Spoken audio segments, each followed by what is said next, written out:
They called him Tornado, because wherever he flew, Japanese fighters disappeared. The rise of a wild pilot LT. Ted Tornado. Watch out, kid. Lawson was the kind of pilot every commander feared and secretly prayed for when things got bad. Born in Wichita, Kansas, he grew up racing trains with his beat-up motorcycle, pulling dangerous stunts and surviving crashes that should have killed him. When WWII began, Lawson didn't join the U.S. Army. Air Forces for patriotism, he joined because someone told him he'd never make it through flight school. Sure thing, boss. He took that personally. Within 6 months, the instructors labeled him brilliant, reckless, uncontrollable, and possibly born without the fear gene. But in the Pacific, those were exactly the qualities America desperately needed. By 1943, Lawson was assigned to the 13th Air Force in the Solomon Islands, home of thick jungles, brutal dogfights, and Japanese pilots trained since childhood. To everyone's shock, Lawson thrived. He flew like a man chasing death, and somehow always outran it. Baptism of fire over the Solomons. Lawson's first combat mission was supposed to be routine, escort bombers toward Bougainville and return home. But nothing stayed routine in the Solomons. As the squadron crossed the shoreline, a swarm of Japanese Zero fighters dove out of a cloud bank. Most rookies freeze their first time under fire. Lawson laughed. According to radio transcripts, his first combat words were, "Looks like they brought the whole damn family, let's go say hi." He broke formation against orders and charged head-on at 6 Zeros. His wingman thought he had lost his mind. But Lawson used something he learned racing trains: speed kills. He built up impossible momentum, fired a 3-second burst, and blew the lead Zero apart before the Japanese even reacted. That day, he downed 3 aircraft, evaded 2, and landed with bullet holes stitched across both wings of his P-38. When the mechanics saw the damage, they looked at Lawson and asked if he was insane. He grinned, "Nah, just warming up." The legend begins within weeks. Lawson became a myth on the island. Marines trading rations told stories about that crazy lightning pilot who fought entire squadrons alone. Some said he could smell ambushes in the sky. Others swore he flew so low once that his propellers sliced palm leaves clean off the treetops. Japanese radio intercepts even gave him a nickname: the Blue Devil of Guadalcanal. But Lawson's legend truly began during a bomber rescue mission.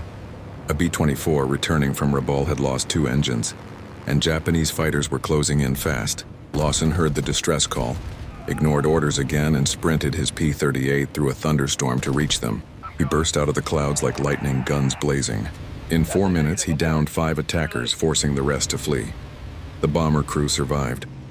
Lawson returned with no ammunition left and only 10 gallons of fuel. When his commander demanded to know why he endangered himself, Lawson shrugged. Those boys had families waiting at home, that's reason enough. From that day forward, even the strictest officers gave him room to break rules, as long as he kept saving American lives. The battle that made him a legend on January 18, 1944. Lawson fought the battle that cemented his place in Pacific War history. A massive Japanese formation, 32 aircraft, was heading toward American ground positions on Bougainville. Only 6 U.S. fighters were available to intercept. Lawson took one look at the odds and muttered, "Hell, that's almost fair." At 18,000 feet, the enemy appeared, a wall of sunlight hitting silver Zeros. Lawson didn't wait. He rolled his P-38 into a diving spiral that shattered the formation. His first burst tore through 2 fighters. His second burst clipped a third. The sky became chaos. Smoke trails, burning wings, shouts over the radio. Lawson wove through enemy fire like a man dancing with death. At one point, a Zero latched onto his tail. Lawson chopped the throttle, let the plane snap backward, and fired point blank into the Japanese cockpit. 16 minutes later, the sky was quiet. Lawson had downed 7 aircraft. His squadron destroyed 14 more. Bougainville was safe.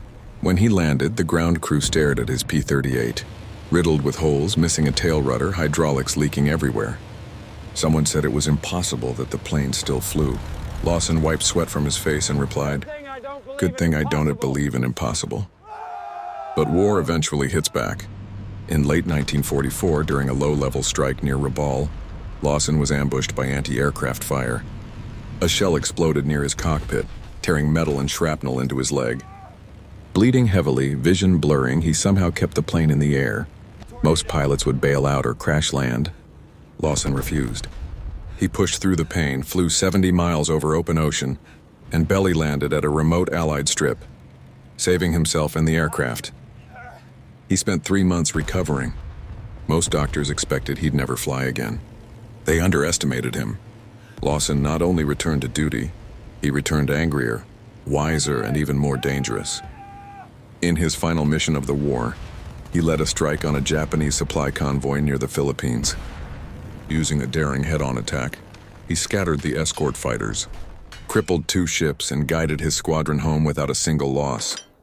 After the war, he refused fame. He opened a small garage in Kansas and fixed cars for farmers. When asked how he survived the Pacific skies, Lawson simply said, "I wasn't fighting for glory. I was fighting for the boys right next to me." And that is why America still remembers Lieutenant Ted Tornado Lawson, the wild ace who fought like a storm and saved countless lives.